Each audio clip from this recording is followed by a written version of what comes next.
soon the restriction of that area will be lifted, he finally replied, "But sir, we've been staying the course for the past 3 terms, and we are just as far from calling that place home since you first took office," replied the reporter. "Next question," said the mayor, pointing to another reporter who did her best to stand above the mass of people. "Thank you, sir," she said, raising her hand to let the mayor know that she was the one speaking. "Sir, reports are saying that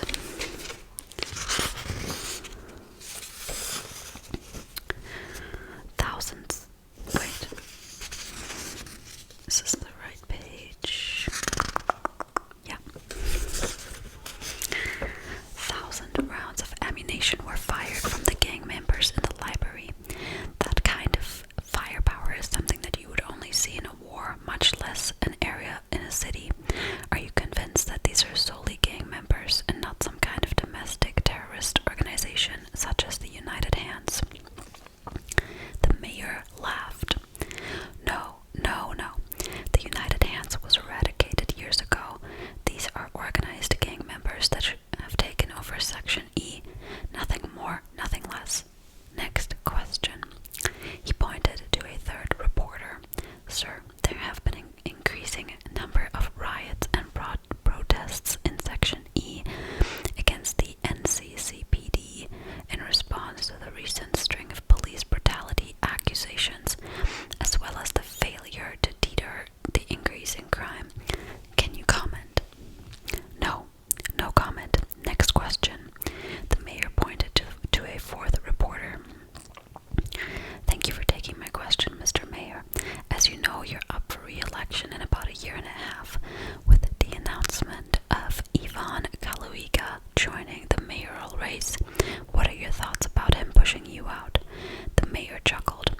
"Ivan Caligula, I hope I'm pronouncing that right,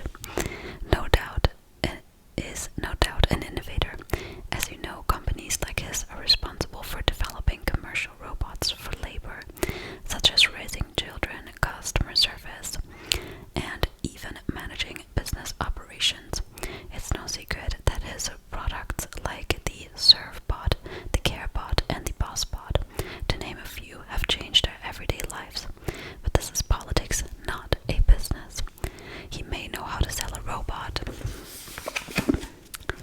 but when it comes to leading a city, well, let's just say that I'm not too worried about him." The man narrowed his eyes and pursed his lips. At first, he was insulted to hear Mayor Jenkins' true opinion of him on national TV, but no less. But then he laughed. Okay, so I guess the man watching it is the other candidate, so that would be Ivan. Okay. But then he laughed. This old man was so blind to see the truth that if it was staring him in the face, he would not be able to see it. Rem. On his desk, a thin, rectangular piece of glass vibrated aggressively, and a light blinked on its screen. As Ivan, I don't know, heard this, he stretched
this prologue, and now 1 year later. I'll show you. 1 year later. Okay. Isaac's deep brown eyes focused on the tiny droplets of rain that cascaded down a smudged apartment window. The delicate pitter-patter sound of the rain was soothing. That's funny. Shane has a song, my partner, where the first line of the song is gentle pitter-patter of rain. He didn't release a song. It's such a good one, though. That just reminded me of that. This delicate pitter-patter sound of the rain was soothing, but it always gave him a melancholy feeling he couldn't escape. After spending 10 years in a place with such gloomy weather, I can relate. He was annoyed that he still wasn't accustomed to the rain, which seemed to fall no matter what time of year it was. I can relate to that too. Far off in the distance, through the raindrops, his eyes wandered to the underside of a metal disc, the size of several aircraft carriers, that floated high above the neo-dystopian skyline of the new capital city. Wish I could live up there, he thought to himself. Who was he kidding? Only the important people of this world had the privilege to live atop level 51. Important people like senators, state representatives, the mayor, the Congress people, federal judges, and the president. People like him lived down here, on the ground. Isaac turned his attention back to the city, which had such an ominous, alluring vibe. Looming buildings towered over each other, creating dark shadows that covered the street, while an abundance of bright, colorful neon signs shined through that darkness, creating beacons for those looking for a place to eat, sleep, drink, or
gently tapped her shoulder. "Sweetheart, I finished my coffee. Come do your homework at the table," he said with a warm smile. "That's okay," she replied. She kept her eyes averted from Isaac and focused on her work. She tried to write, but the tip of her pencil kept poking right through the paper. "It will be easy to write on the table. Look, you're ruining your homework," said Isaac, pointing to the holes. Mila remained quiet and continued to ignore Isaac, who was growing curious as to why she was upset. "Is everything okay?" he asked. She nodded her head as if to reassure him, but he knew better. "Sweetheart, what's wrong?" he asked again. Mila shrugged her shoulders. "I don't know. I just don't like looking at the rain." She pointed to the window, through which Isaac saw a flash of lightning run across the sky. After a few seconds, the roar of thunder burst through the apartment, shaking Mila to the core. Isaac paternally placed his hand on her back, slowly rubbing in circles. He could feel her heart beat through her shoulders and the tension in her back. With each circle, the violent pounding grew less and less. "It's just thunder, sweetheart, nothing to worry about," he cooed. I don't know what that means, but Mila shook her head defiantly. "It's loud and scary." "Yeah, but you know why?" asked Isaac excitedly. His being was infectious and impossible for Mila to ignore. "No, why?" she asked, eager to know. "It's because there are angels up there, bowling." "What?" asked Mila, confused. Isaac nodded his head. "It's true.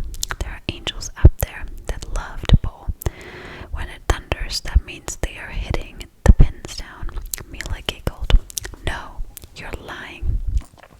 Isaac adamantly nodded his head, trying to avoid smiling too much as if it was give the tail away. "I'm not. It's the truth. All the adults know, and that's why we aren't scared anymore." Mila stood up and pressed her tiny forehead against his, looking him closely in the eye. Her eyes narrowed, and for a moment Isaac was convinced that she saw right through him. "They're really angels?" she asked one final time. "They're really angels," confirmed Isaac. Another flash of lightning ran across the sky, and after a few seconds the rumble of thunder shook the inside of the apartment. Mila fell back onto the bed, her eyes wide with fear. She took one look at her father, who smiled at her as if to say, "Remember what I told you." Isaac let out a chuckle that quickly grew into a laugh that Mila joined with. Together they sat on the bed, laughing and giggling until Mila's happiness slowly disappeared, much to Isaac's chagrin. "What's wrong?" he asked. "I don't like the grayness," she replied, forlorn. Isaac sighed. Ever since the great integration, his life had been playing out in similar ways to this exchange with his daughter, a short time of happiness interrupted by overwhelming unhappiness. To Isaac, that was what he always knew and what he anticipated